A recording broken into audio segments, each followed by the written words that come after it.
Hello, this is Jaron from MarineAndReef.com, and today it's time for a heart-to-heart.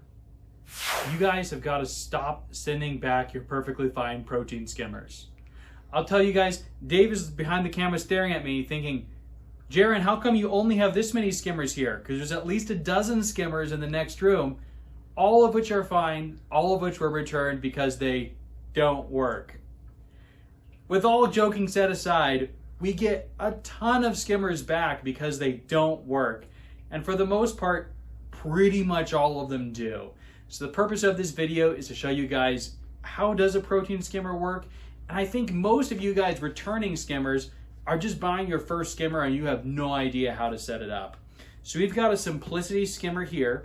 If you're wondering why we have this one, it's because it came back to us in this box. So we're going to use this one to show you guys that this one works fine, even though it was returned to us because it doesn't work. And we're just going to review how you set up a protein skimmer. Now, this skimmer here is an in-sump protein skimmer. It's by far the most popular style of protein skimmer. There are other styles, but any in-sump skimmer should perform like this one, and you should be able to adjust it in the same way.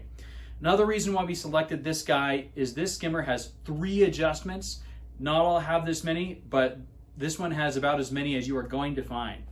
So the first adjustment is the controller that the skimmer comes with is a controllable pump controller. So this can speed up and slow down the speed of the pump.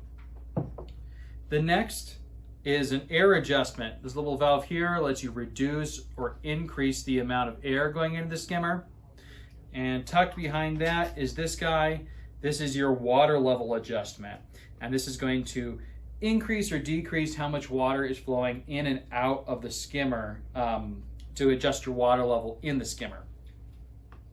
Now, before we get to what those knobs do, one thing I do want to mention is every single protein skimmer has in the instructions a recommended water height.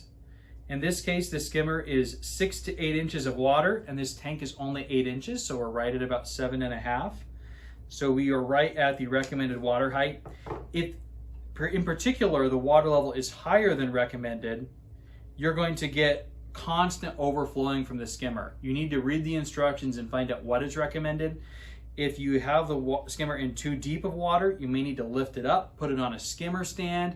Octopus and Ice Cat make skimmer stands, or you can make one out of some different materials, and that'll get the skimmer at the correct water height. If it's too shallow, just pour some more water in your sump and it'll increase that water level. All right, so before we turn this skimmer on, we're going to tell you where we have all of the adjustments set. The first adjustment, which is the air intake, is wide open. Most skimmers are going to work best with the air wide open. The next adjustment, which is the water level, is wide open. So we're having as much water flow out of the skimmer as possible, and that's where you should start.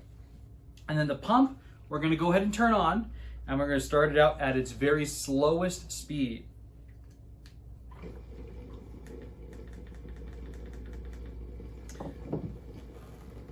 Well, the skimmer seems to be working. We're getting bubbles.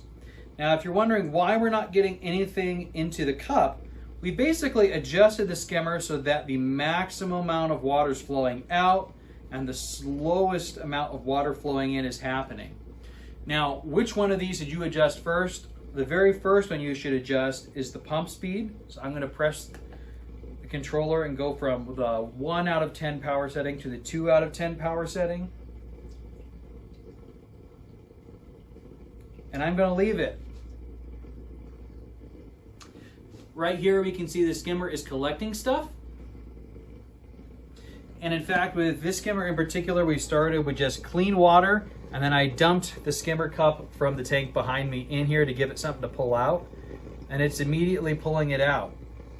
Now what'll happen is, now that there is waste in it because you poured it out, it's going to overflow for a little bit, but it should settle down once that waste is pulled out of the water. Now, if I increase the power of the pump all the way to a 10 out of 10 power level, and I still wasn't getting any collection inside the skimmer, I would then adjust the water level, and then only then would I look at adjusting the air inlet. So that's the order you should always do this process. First the pump speed, then the water level, and then your air inlet. If you don't have a pump speed, start with the water level. If you don't have the water level or pump speed, you can use the air, but always do pump speed, then water level, then air. Now, generally what we're looking for is the bubbles are gonna create a foam head, and we generally want it to be kind of right at the base of the cup. In this case, with the level 2, we're already a little bit beyond that, but I can tell that it's calming down even in just the minute or so we've run the skimmer. So what we would do in this case is we just run the skimmer, wait till it collects some of that waste in the tank. It should settle down quite a bit where these big bubbles will become much smaller. Then we'll throw out that cup, let the skimmer be, and see what color of skimmate we get collected in here. You're wanting somewhere between a tea color and a coffee color. And that's basically it. That's really all there is to it. If the pump turns on, the skimmer is working. If it's overflowing, it's because you don't have adjusted right, you don't have it in the right water height, you don't have the valve on the outlet correct, you don't have the air inlet correct, you don't have the pump speed correct. But once you get those all dialed in, it should skim just fine. Make sure you follow the directions and make sure you're patient, because as you can see, it's even calming down now, even just after a few seconds of running. So just be patient once you get it all in. Come back in 30 minutes to an hour and make sure it's still doing good. Thank you very much. Please give your skimmers a second try. And if you like what you saw today, stay tuned to the MarineAndReef.com channel.